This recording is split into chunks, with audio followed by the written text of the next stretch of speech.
हमारे last video में, ठीक है, किसी एक बच्चे ने कमेंट किया था कि सर हमें ये क्वेश्चन बताइए। तो जो क्वेश्चन है वो मैंने आपके सामने रिप्रेजेंट कर दिया। उस बच्चे का नाम प्रदीप बुगालिया है। तो देखिए इस क्वेश्चन में क्या लिखा हुआ है, थोड़ा सा इसको हम समझते हैं। अब इस क्वेश्चन में प्रॉब्लम क्या है वो चीज़ मैं आपको बता दूं कि इस क्वेश्चन की लैंग्वेज से हम डायग्राम नहीं बना पाते हैं, क्योंकि सबसे बड़ी प्रॉब्लम यही होती है एप्लीकेशन ऑफ ट्रिग्नोमेट्री में कि इस क्वेश्चन की लैंग्वेज हमें थोड़ी सी समझ में नहीं आती है। उसकी वजह से हम इसका डायग्राम नहीं बना पाते हैं, और डायग्राम नहीं बना पाते हैं तो फिर इसको सोल्व नहीं कर पाते हैं। अगर इसका डायग्राम बन जाएगा तो ये अपने लिए ईजी है। अब देखिए इसके थोड़े से डायग्राम को चेक करते हैं लैंग्वेज समझ करके कि किस तरह से बनेगा।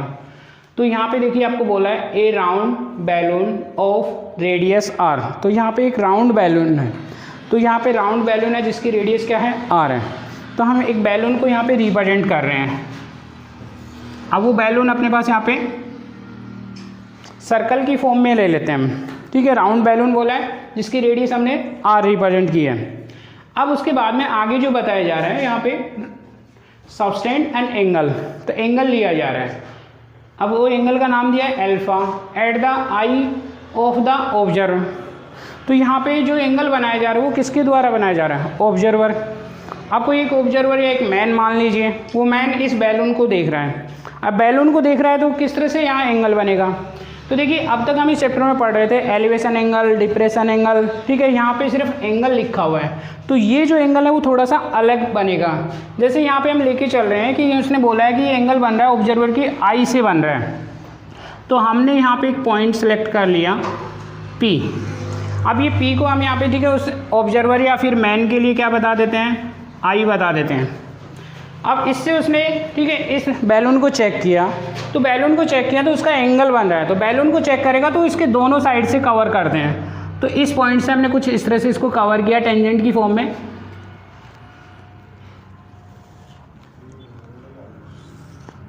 टेंजेंट की फॉर्म में हमने इसको कवर किया। तो थोड़ा सा हम यहाँ पे चेंज कर लेते हैं,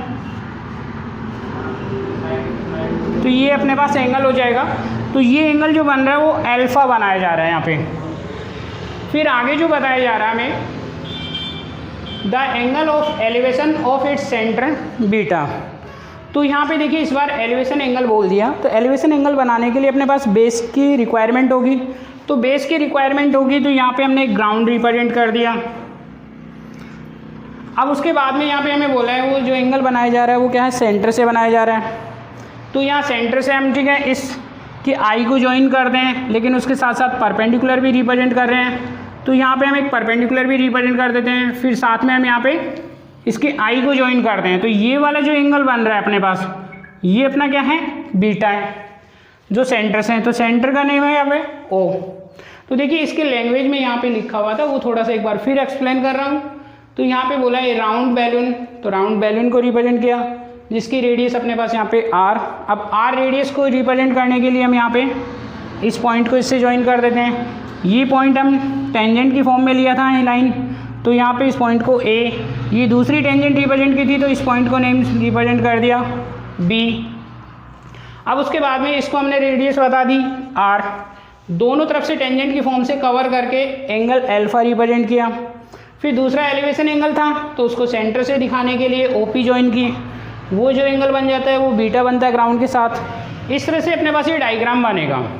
अब इस डायग्राम बनने के बाद में हमें जो फाइंड आउट करने के लिए बोल रहा है वो पूछ रहा है height of the centre of the balloon, ठीक है। तो बैलून की जो हाइट आपको बतानी है वो सेंटर से बतानी है ग्राउंड के साथ। तो ये आपको फाइंड आउट करना है। इस पॉइंट को नेम रिप्रेजेंट कर देते हैं हम यहाँ पे क्यू। तो ओ क्यू हमें फाइंड आउट करना है। तो देखिए अब इसको फाइंड आउट करने के लिए अपने पास यहाँ पे राइट एंगल ट्राइंगल सेलेक्ट करते हैं। तो एक राइट एंगल सेलेक्ट हो जाता है अपने पास ओ क्यू पी। फिर सेकंड राइट एंगल कौन सा लेके चलें, तो सेकंड राइट एंगल ट्राइंगल अपने पास यहाँ पे रिप्रेजेंट हो रहे हैं आपके पास ए ओ पी। तो यहाँ पे देखिए आप समझने की कोशिश कीजिए कि इसमें राइट एंगल ट्राइंगल है या नहीं है। तो देखिए यहाँ पे अपने पास अगर आप सोच रहे हो कि हाँ ये राइट एंगल है अपना, तो किस तरफ से राइट एंगल है, हाँ भाई आपको क्लियर है राइट एंगल? Yes sir. कौन से पॉइंट पे राइट एंगल है? मैंने ट्राइंगल बताया ए ओ पी, तो कौन से पॉइंट पे राइट एंगल है? ए पॉइंट के ऊपर राइट एंगल रिप्रेजेंट है। क्यों? क्योंकि रेडियस और टेंजेंट है जहाँ पे आपके पास क्या होगा, राइट एंगल बनेगा। तो एक राइट एंगल ट्राइंगल हमने ये सिलेक्ट किया, दूसरा राइट एंगल ट्राइंगल हमने ये सिलेक्ट किया था OQP। ठीक है, क्लियर है। अब इन दोनों को यहाँ पे लेके इसका सॉल्यूशन करते हैं, लेकिन उससे पहले अपने पास इस ट्राइंगल को अगर जब हमने सेलेक्ट किया है तो इसमें एंगल की वैल्यू चेक करते हैं। तो एंगल की वैल्यू अपने पास है या नहीं वो चेक करते हैं। तो देखिए यहाँ पे अपने पास ये जो अपने पास था APB जो एंगल है वो मैं लिख देता हूँ, कितना था आपके पास, APB एंगल की वैल्यू थी अल्फा।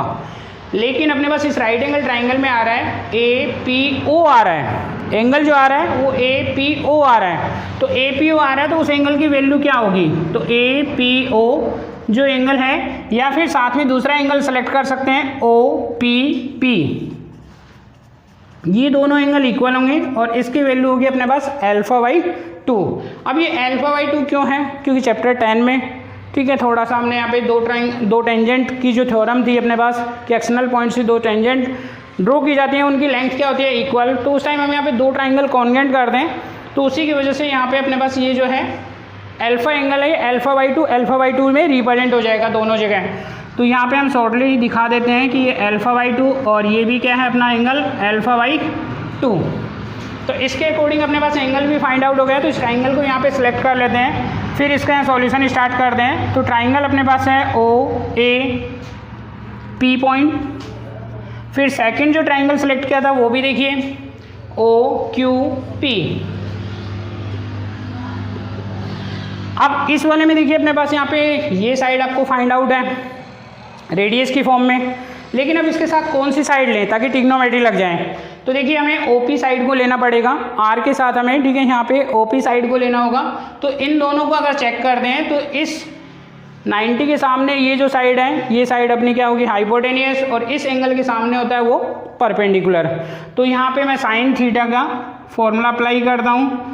तो साइन थीटा में होता है P/H। अब थीटा की जगह वैल्यू मेरी बनती है α/2, ठीक है। यहाँ पे ये जो एंगल रिप्रेजेंट किया था हमने α/2, फिर P की वैल्यू जो बनती है वो मेरे पास बनती है R। अब H की जो वैल्यू बनती है वो यहाँ पे हमने रिप्रेजेंट नहीं की थी तो उसका नेम रिप्रेजेंट कर दिया OP।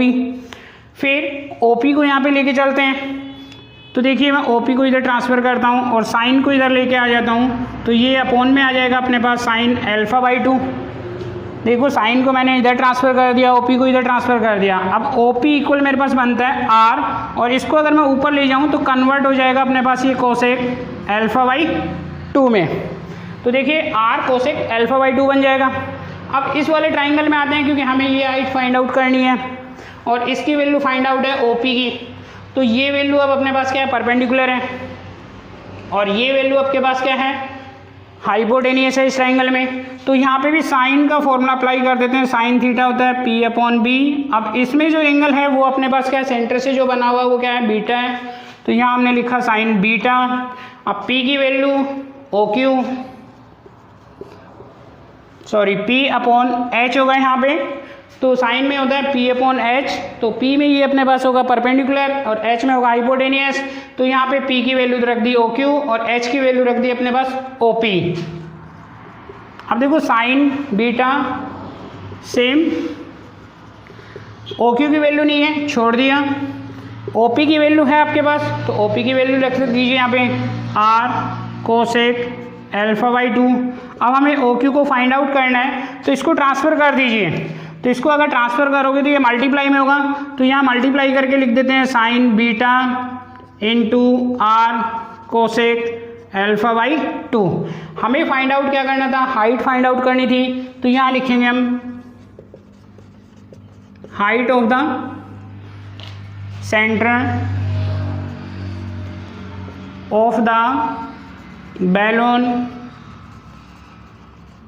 तो देखिए वो वैल्यू बनती है अपने पास, हाइट बनती है OQ। तो OQ की वैल्यू अपने पास आ जाती है, R को हम पहले लिख लेते हैं, फिर उसके बाद में अपने पास साइन बीटा है और नेक्स्ट अपने पास यहाँ पे कोसेक α/2 है। तो इस क्वेश्चन को इस तरीके से हमें थोड़ा सा सोल्व करना होगा।